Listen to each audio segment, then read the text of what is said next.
یہاں پر S C او کا سمٹ بھی ہے، 15-16 وہاں کی ڈیٹ دی گئی ہے، اور اگر ایسی کوئی صورتحال بنتی تو حکومت کا ریئیکشن بڑا سالڈ ہونا تھا، انہوں نے ایک سالڈ قسم کا ریئیکشن دینا تھا۔ ظاہری بات ہے وہاں پر دیگر ممالک کے وفد بیٹھے ہوئے ہیں اور آپ وہاں پہ کوئی بھی ہنگامی صورتحال بنتی ہے تو حکومت تو یہ کہنے کے بھی قابل ہوگی کہ ہم نے ان کو روکنے کی کوشش کی، ہم نے ان سے کنونس کرنے کی، ان سے مذاکرات کرنے کی بھی کوشش کی، لیکن انہوں نے ہماری بات نہیں مانی۔ خیر شکر ہے اللہ کا لاکھ لاکھ کے دونوں جماعتوں نے ہوش کے ناخن لیے اور بات سنی ایک دوسرے کی، اور الٹیمیٹلی پاکستان کے فائدے کے لیے ایک فیصلہ ہوا ہے۔ اس بات پہ میں کہوں گا کہ جناب پاکستان کا اس کے اندر فائدہ ہے کہ دونوں جماعتوں نے جو فیصلہ کیا ہے۔ میں پہلے بھی حکومتی سائڈ کو بھی کہتا تھا کہ جناب ان کو اجازت دے، اگر وہ اپنے پارٹی چیئرمین سے ملنا چاہتی ہے، عمران خان سے ملنا چاہتی ہے تو ان کو اس چیز کی اجازت دے، اس میں رکاوٹ آپ لوگ کیوں پیش کر رہے ہیں؟ یہ سیکیورٹی والے مسائل، یہ سب باتیں ہیں، ان کو ملنے کی اجازت دے، اور دوسری سائڈ کو بھی چاہیے کہ افہام و تفہیم سے معاملے کو حل کیا جائے، ٹیبل پہ بیٹھ کے حل کیا جائے۔ خیر اب وہ شہباز گل والی میں بات کر رہا تھا کہ جناب وہ اب غصے میں نظر آ رہے ہیں، ظاہری بات ہے ان کو پھر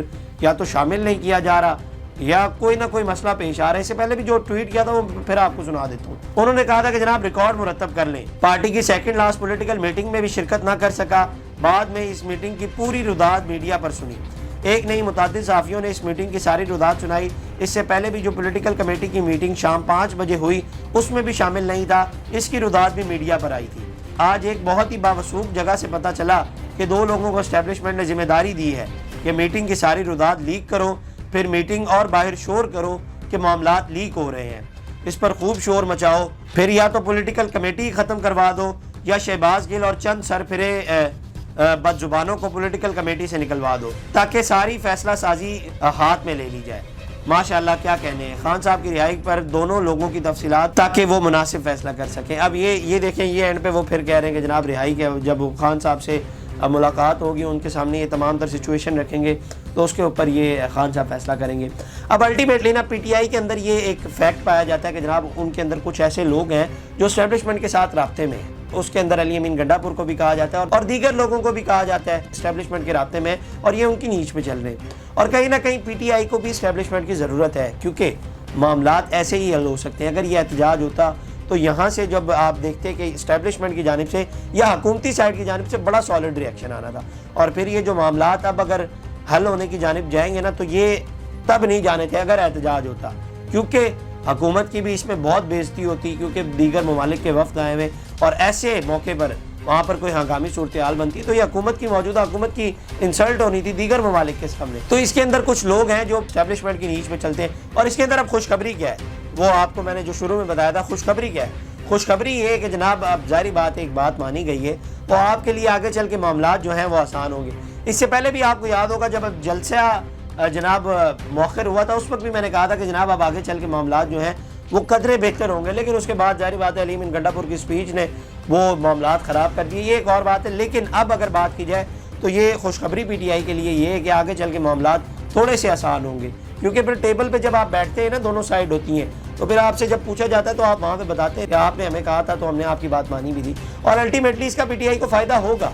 کیونکہ اس کو کنسیڈر کیا جائے گا، انہوں نے جو یہ بات مانی ہے اس کو کنسیڈر کیا جائے گا جب کبھی ٹیبل پہ بیٹھیں گے یا جب کبھی بات ہو رہی ہوگی۔ خیر دیکھتے ہیں اس کے اندر مزید کیا ڈیولپمنٹس ہوتی ہے۔ اچھا جی اب آئینی ترمیم والے معاملے پہ آ جاتے ہیں۔ خصوصی کمیٹی کا اجلاس ہوا ہے اور پی ٹی آئی موڈ میں نہیں ہے، ظاہری بات ہے وہ کہتی ہے کہ جناب ابھی نہیں ہونا چاہیے آئینی ترمیم والا معاملہ، اور مولانا صاحب وہ کارڈ سینے سے لگائے ہوئے وہ نہیں چاہتے کہ میں ابھی کسی کو کچھ بتاؤں۔ خیر خصوصی کمیٹی کا ایک اہم اجلاس ہوا، خبر کیا ہے وہ میں آپ کو بتا دیتا ہوں۔ 26ویں آئینی ترمیم کے لیے سید خورشید چاند کی زیر صدارت پارلیمانی خصوصی کمیٹی کا اجلاس پارلیمنٹ ہاؤس میں ہوا۔ آئینی ترمیم پر پارلیمانی خصوصی کمیٹی کے اجلاس میں اے این پی کے وفاقی آئینی عدالت کی حمایت کر دی۔ اجلاس میں اپنا مسودہ پیش کر دیا گیا۔ خیبر پختونخوا کے نام سے لفظ خیبر ہٹانے کی تجویز پیش کر دی گئی۔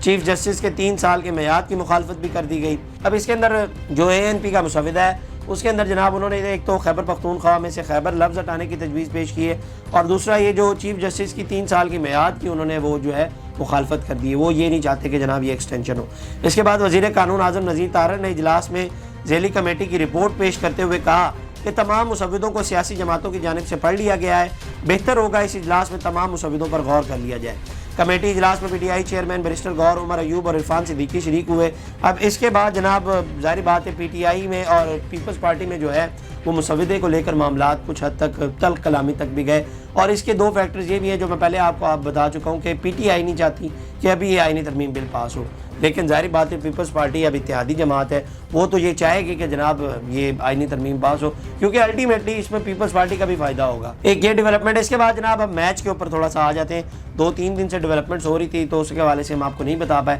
لیکن آج کچھ خبریں جو آ رہی ہیں. دوسرا ٹیسٹ آپ کو پتہ شروع ہو گیا اور اس کے اندر جناب شاہین شاہ, نسیم شاہ اور بابر اعظم کو جو ہے وہ ریسٹ دے دیا گیا. اب کچھ ذرائع نے یہ بتایا کہ جناب نسیم شاہ اور شاہین شاہ آفریدی نے خود کہا تھا کہ جناب ہمیں ریسٹ دیا جائے, اور بابر اعظم کے حوالے سے یہ کہا گیا تھا کہ جناب انہیں کچھ دیر کے لیے ویسے ریسٹ دیا گیا کیونکہ گزشتہ 2 سالوں سے اگر بات کی جائے تو ان کی جو پرفارمنس ہے وہ بہتر نہیں ہو رہی. اب اس کے اندر میں یہ بھی ایک بڑا عجیب سا فیصلہ ہے بابر اعظم کو ڈراپ کرنے والا. اب اس وقت پاکستان کی پوری ٹیم کے اندر بابر اعظم کے کیلیبر کا کوئی پلیئر نہیں ہے, اور آپ نے جو ریپلیس کیا ہے اس ریپلیسمنٹ میں یا تو بابر اعظم کے کیلیبر کا کوئی پلیئر ہوتا تو آپ اسے ریپلیس کر لیتے تو ہم سمجھتے. اور الٹیمیٹلی ان کی جو پرفارمنس پہ اثر پڑ رہا ہے اس پہ بھی میں پی سی آئی پہ اور اس پر بھی میں پی سی بی اور یہ جو دیگر جو دیکھ رہے ہیں ان پہ بات کروں گا کہ انہوں نے دبایا ہے بابر اعظم کو, اتنا ڈی موٹیویٹ کیا. 2 سال کے اندر ان کو کپتانی سے ہٹایا گیا, پھر لایا گیا, پھر ہٹایا گیا, ایسی سچویشنز بنائی گئی. اس کے بعد جناب الٹیمیٹلی پرفارمنس پر اثر پڑا. اور یہ ایک جو اس وقت برا ٹائم چل رہا ہے بابر اعظم کا, یہ کوئی بابر اعظم کو پہلے کھلاڑی نہیں ہے جن کا برا ٹائم چل رہا ہے. وراٹ کوہلی کے اوپر 3-4 سال یہ برا ٹائم رہا ہے, لیکن ان کے بورڈ نے انہیں سپورٹ کیا, اور ان کی سپورٹ کے بعد اس کے بعد ہی آپ نے دیکھا ہے کہ ورلڈ کپ کے اندر انہوں نے کیسے پرفارم کیے. لیکن ہمارے یہاں پر اس طرح سے پلیئر کو موٹیویٹ نہیں کیا جاتا, ظاہری بات ہے انہیں ڈی موٹیویٹ کیا جاتا ہے, ان سے کپتانی لے رہے ہیں, کپتانی دے رہے ہیں, اس طرح کے معاملات. اور پھر ایک یہ فیصلہ بھی ظاہری بات ہے بابر اعظم کو ریسٹ دینا یہ کوئی حل نہیں تھا, کیونکہ بابر اعظم کے کیلیبر کا کوئی پلیئر نہیں ہے اس وقت ٹیم کے اندر. اور دوسری جانب نسیم شاہ اور شاہین شاہ آفریدی کے حوالے سے بھی بات کریں تو ان کے کیلیبر کے بھی کوئی بالرز ٹیم کے اندر موجود نہیں ہے جو آپ ریپلیس کر کے وہاں پر لے جا رہے ہیں. خیر شاہین شاہ آفریدی کے پیس کے اندر کچھ مسئلے آ رہے تھے, وہ بہت پیس سلو ہو گیا تھا. نسیم شاہ کے اندر بھی کچھ مسئلے آ رہے تھے, لیکن بابر اعظم کے لیے میں پھر کہوں گا کہ ان کے کیلیبر کا اس وقت پاکستان کی پوری ٹیم کے اندر کوئی پلیئر نہیں ہے جو ان کے کیلیبر کا ہو, جس میں یہ کہا جا سکے جناب کہ ان کو ریپلیس کیا جا رہا ہے ان کے نام کے اوپر, کیونکہ ایسا کوئی پلیئر ہے ہی نہیں, اور ایسا کوئی پلیئر پاکستان نے دیا ہی نہیں ہے پچھلے 3-4 سال میں. بابر اعظم نے جس طرح سے پرفارمنس دی وہ شاندار تھی. الٹیمیٹلی ایک پورا ٹائم ان کا چل رہا ہے اور یہ ہر پلیئر پہ آتا ہے, یہ بھی نارمل ہے, لیکن اس طرح سے پی سی بی ریئیکٹ کر رہی ہے یہ ایک عجیب بات ہے. خیر یہ جناب ڈیولپمنٹس تھی. اس حوالے سے آپ کی کیا رائے کمنٹ سیکشن میں ہمیں ضرور بتائیے گا. اب تک کے لیے اتنا, اپنے میزبان کو دیجیے اجازت. اللہ نگہبان. اس طرح کی اور ویڈیوز دیکھنے کے لیے سبسکرائب کیجیے ہمارا چینل اور دیکھتے رہیے PSPKG نیوز.